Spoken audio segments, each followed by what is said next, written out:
The Biden administration reportedly is rolling back a Trump-era policy that punished so-called sanctuary cities, which refuse to cooperate with federal immigration authorities. Reuters is reporting those cities found in more than 24 states will no longer be required to work with immigrations and customs enforcement to get access to hundreds of millions of dollars in taxpayer money. So, Kaylee, I come to you first on this because obviously this happened during the last administration, and this is another rollback of yet another policy. It didn't go well with the border policies that Joe Biden has rolled back. When you look at this one, what do you think will happen? Well, just another example here of a completely lawless and derelict immigration system under President Biden. But we shouldn't be surprised. Look, so much for sanctuary cities. We're now becoming a sanctuary country.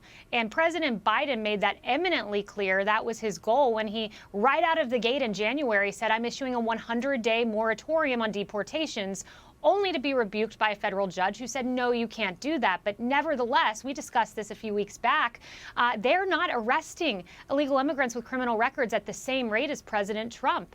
President Trump, in December, 4,400 illegal immigrants with criminal convictions were arrested. Compare that to 1,900 in March under Biden. So they're allowing criminals to lawlessly take to our streets, gang members in jails to be released without giving the necessary information to ICE to lock up MS-13 gang members and protect innocent little beautiful girls like Kate Steinle, who should be here with us today, were it not for lawless immigration policies.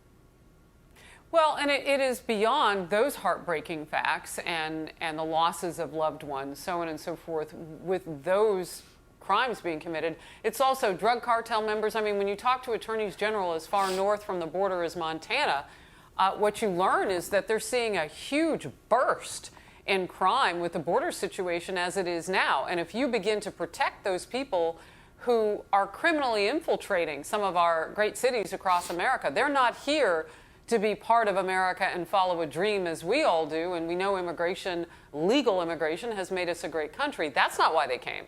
They're here for completely opposite reasons. And if you loosen the ability to go after those people, do you make America less safe, Larry? Well, again, this is no surprise. The Biden administration made it very clear that they felt the Trump policies towards sanctuary cities was racist, and he was going to reverse it. What I find interesting is that the Democrats clearly have determined that this is a positive political calculus for them. They feel that eventually illegal aliens turned voters will vote for the Democratic Party.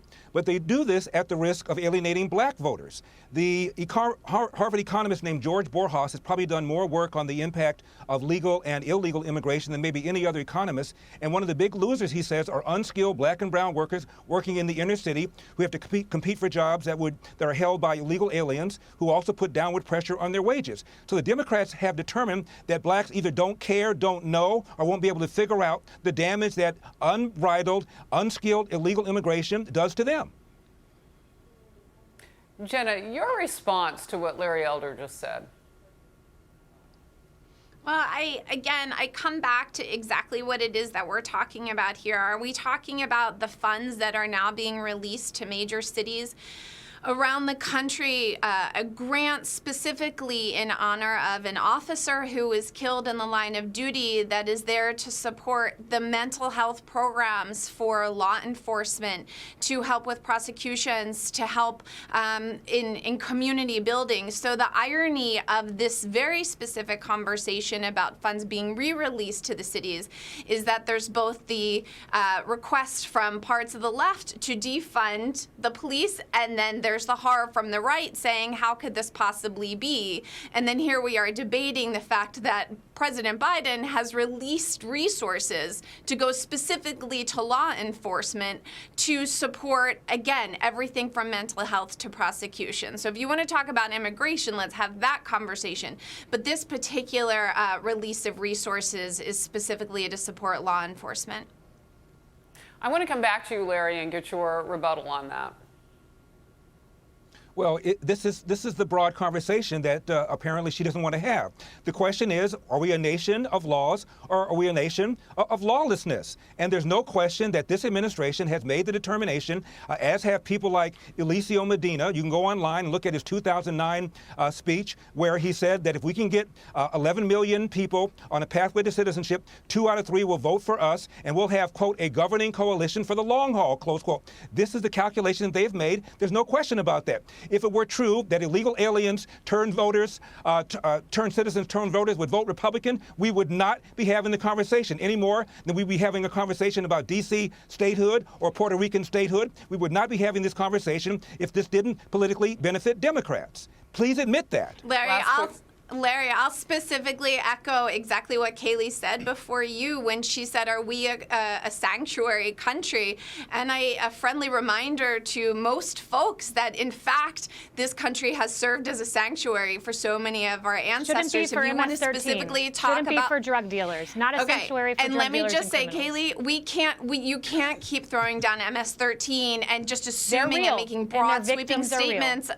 I'm not suggesting that the victims or their strategies aren't real, but making broad sweeping statements about the people who are coming to this border, it's an easy narrative. And Larry specifically related to the lawlessness or lawful, I drive the speed limit, so then we're a country of laws. Let me step in here for a second, Jenna, because I do want to clean something up that you just said. I made it very clear who we were talking about in terms of coming across that border.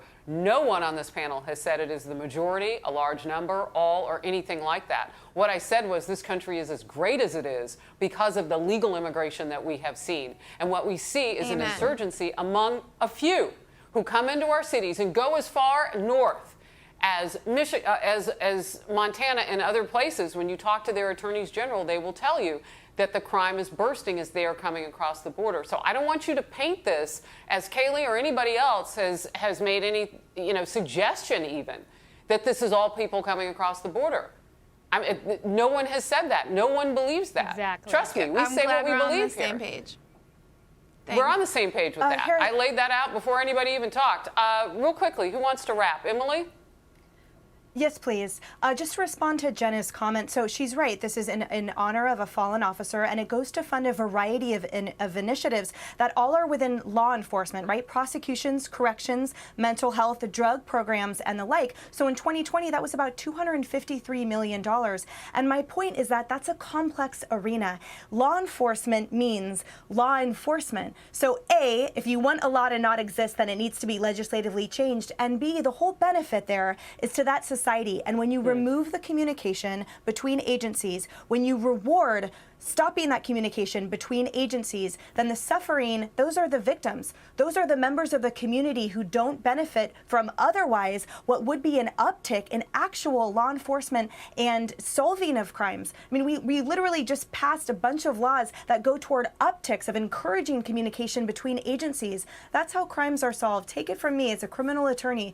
It really underscores the need for this communication. And so by rewarding that, it's not about sort of pivoting to a question of immigration on the southern border. It's pivoting, or it's encompassing the question of actual communication between agencies in the criminal sector. When you don't let federal agencies communicate with local agencies, when they have slips out for these guys that have broken the law, then that's a whole different ballgame. It's a whole different ballgame, and it's the community that suffers there.